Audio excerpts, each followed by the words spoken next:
हम play development programme जब हमने शुरू करना था तो तभी हमने आकिब भाई को एंगेज किया था। पहले सीजन में तो हमारे साथ नहीं इजाज भाई थे।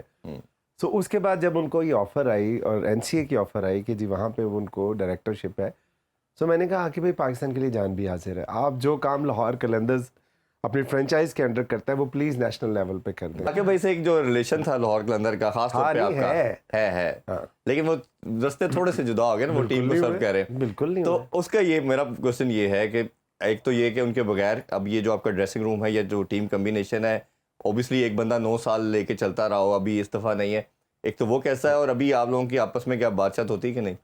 आकिब भाई देखिए इरफान, जो हम प्ले डेवलपमेंट प्रोग्राम जब हमने शुरू करना था तो तभी हमने आकिब भाई को एंगेज किया था।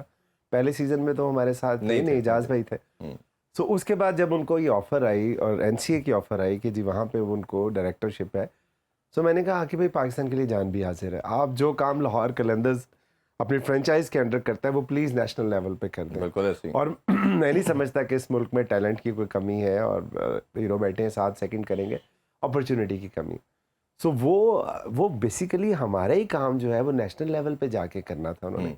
अनफॉर्चुनेटली वो या फॉर्चुनेटली हेड कोच की तरफ चले गए। अब वो इंशाल्लाह अपने रोल में वापस आएंगे तो आप देखेंगे कि हमारा मकसद जो था उनको पाकिस्तान बुलाने का वो यही था ना कि यंग रॉ टैलेंट को हम अपॉर्चुनिटी दे सकें। सो हमने अपनी फ्रेंचाइज में तो बहुत उसको कोशिश की कि हम वो कर सकें।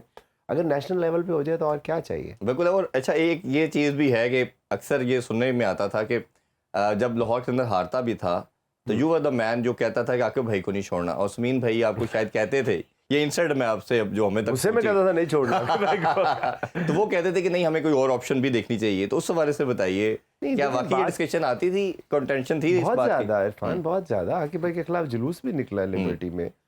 अब बात यह कि एक प्रोसेस पे बिलीव करता था ना, अभी जिस तरह उमर ने भी आपको बताया जी, उस प्रोसेस में अगर हमने एक रिस्पॉन्सिबिलिटी किसी को दे दी है तो फिर उसको रिस्पॉन्सिबिलिटी इसीलिए दी है ना कि वो ये काम कर सके, ठीक है, और उसके साथ प्रोसेस बनाया है। मैं शख्सियत परस्ती का कायल नहीं हूं, नहीं तो उमर अकमल आज भी मेरे कैप्टन होते क्योंकि मुझे ज़ाती तौर पे बहुत पसंद है, इनके खेलने का अंदाज भी बहुत पसंद है, ज़बरदस्त प्लेयर है, लेकिन मेरी ज़ात कोई शय नहीं है। Process is important. So process जो जनरेट हमने किया उसके अंदर कोई भी आप उसको लीड कर लें, जब वो प्रोसेस ठीक होगा तो आपको रिजल्ट मिलने शुरू हो जाएंगे। रही बात आपने ड्रेसिंग रूम की कही, तो देखिए वही बात है ना कि हमारे लिए इम्पॉर्टेंट क्या चीज़ है। उमर बैठे हैं, ये बेहतर बता सकते हैं कि क्रिकेट में कैप्टन का रोल सबसे इम्पॉर्टेंट होता है। बिल्कुल ऐसे ही, ये फुटबॉल नहीं है। सो जब हमने शाहीन शाह अफरीदी को कैप्टन बना दिया तो he is the main important person. उसने अपने इर्द गिर्द कैसा माहौल क्रिएट करना है उसमें हम फैसिलिटेटर के तौर पे काम करते हैं जी। चाहे वो मैं हूँ, समीन हो, आकिब भाई हो, फॉर दैट मैटर कोई भी हो। तो इसलिए प्रोसेस जब आपका स्ट्रांग होता है उसको शख्सियत से फ़र्क नहीं पड़ता। अच्छा, आकिब भाई ने जब ज्वाइन करना था उससे एग्जैक्टली एक दिन पहले मेरे शो में आए और मुझसे उन्होंने शेयर भी किया कि मैं ज्वाइन करने जा रहा हूँ, और मैंने भी उनसे पूछा कि ये लाहौर कलंदर की रिकग्निशन आकिब जावेद की रिकग्निशन लाहौर कलंदर, तो जब ये इस रोल में आप आएंगे और सम हाउ ये आप पे प्रेशर भी बिल्ड होगा कि लाहौर के लड़कों को फेवरेटिज्म के अंदर या नेपोटिज्म में लेके आ रहे, तो उसको कैसे गेज करेंगे? उसने कहा नहीं, मैं प्रोफेशनल आदमी हूँ, मैं ऐसे नहीं करूँगा। और वो आते साथ ही टेस्ट सीरीज़ के अंदर शाहीन को ड्रॉप कर दिया गया। अभी भी रिसेंटली हम देख रहे हैं काफ़ी लाहौर के कलंदर के लड़के भी ड्रॉप हुए, अब ऑल्दो के बाबर और हमने रिजवान को भी देखा कि उन्होंने ड्रॉप किया। तो इस तरह की कोई चीज़ के अंदर कभी डिस्कशन हुई है इनसाइड या उनके साथ कि यार ये क्या कर रहे हैं आप? नहीं, मेरा रोल नहीं है। आकिब भाई जब से गए हैं मेरी बड़ी दफ़ा मुलाकात भी हुई है, कल परसों भी मेरी उनसे बड़ी गप लगी, लेकिन मैं क्रिकेट पे उनसे बात ना पहले करता था ना अब करता हूँ। मेरी उनकी वैसे दोस्ती है। और दूसरी बात ये है कि देखें, लाहौर अगर वो इतने नेपोटिज्म वाले होते तो आखिरी खबरें आने तक उमर अकमल लाहौर को में ही रहता है, और उमर अकमल हमारा स्टार परफॉर्मर है, और उमर अकमल ने पाकिस्तान को मैचेस जिताए हैं। सो उमर अकमल को भी तो उन्होंने लाहौर कलंदर से ड्रॉप कर दिया ना। सो मकसद ये नहीं है कि किसको ड्रॉप कर रहे हैं या किसको रख रहे हैं, या उनको किसी सर्टिफिकेट की ज़रूरत नहीं है ये साबित करने के लिए कि जी वो एक ऑनेस्ट इंसान है। वो एक ऑनेस्ट इंसान है और बचपन से है ना, वो लाहौर कलंदर की वजह से ऑनेस्ट हुए ना डिसऑनेस्ट हुए। तो जब पाकिस्तान टीम में वो जाएंगे तो वो अपना रोल प्ले करेंगे ना कि वो। और आकिब भाई को लाहौर कलंदर ने रिकग्निशन नहीं दी। आकिब भाई दुनिया क्रिकेट के एक बड़े स्टार हैं, 92 वर्ल्ड कप के जीतने में उनका एक कलीदी किरदार था। सो मैं नहीं समझता कि इस प्रेशर को लेके वो ये सोचे कि मैं फलाने को ड्रॉप कर दूं या फलाने को रख दूं। जो उनके माइंड में आता है, जो उनकी समझ में आता है वो करते हैं। इससे मुबर्रा होके कि क्या रिजल्ट होंगे, कौन क्या सोचेगा, उनको कोई फर्क नहीं पड़ता। उनके दिमाग में एक बात घुस गई कि उमर ਨੂੰ नहीं खिडाना तो नहीं खिडाना, ग्राउंड नहीं लेके जाना तो नहीं लेके जाना, ਉਹਨਾਂ ਦੀ मर्जी। जैसे इन्होंने बताया ना कि शहीन को इन्होंने सारा कुछ किया, उस वक्त इन्होंने 5 कप्तान चेंज किए, शहीन को इन्होंने कप्तान बनाया। शहीन ने जिस तरह का सोचा, उसने अपने जो लोकल प्लेयर्स हैं उन पे ट्रस्ट किया, इनको कॉन्फिडेंस में लिया, शहीन 2 दफा जीता जी। ठीक है, डिपेंड करता है ना कप्तान कैसे अपने लोकल प्लेयरों को लेके चलता है। मैंने इससे पहले आपसे बात की ना मकलम की, जैसे इन्होंने बात की कि यार आज भी उमर कप्तान होता हमारी टीम का। जब पहले साल में खेला मैं वाइस कप्तान था, ठीक है, उस वक्त क्रिस गेल हमारे साथ खेल रहा था, उस वक्त अजहर अली था, ये तो टीम मीटिंग में होते ही नहीं थे, समीन भाई होते थे, इजाज भाई होते थे। अब बात हो रही है, ठीक है, अब क्रिस गेल आपको पता है T20 का बहुत बड़ा नाम जी, उसने 3 मैचों में कुछ नहीं किया, ठीक है।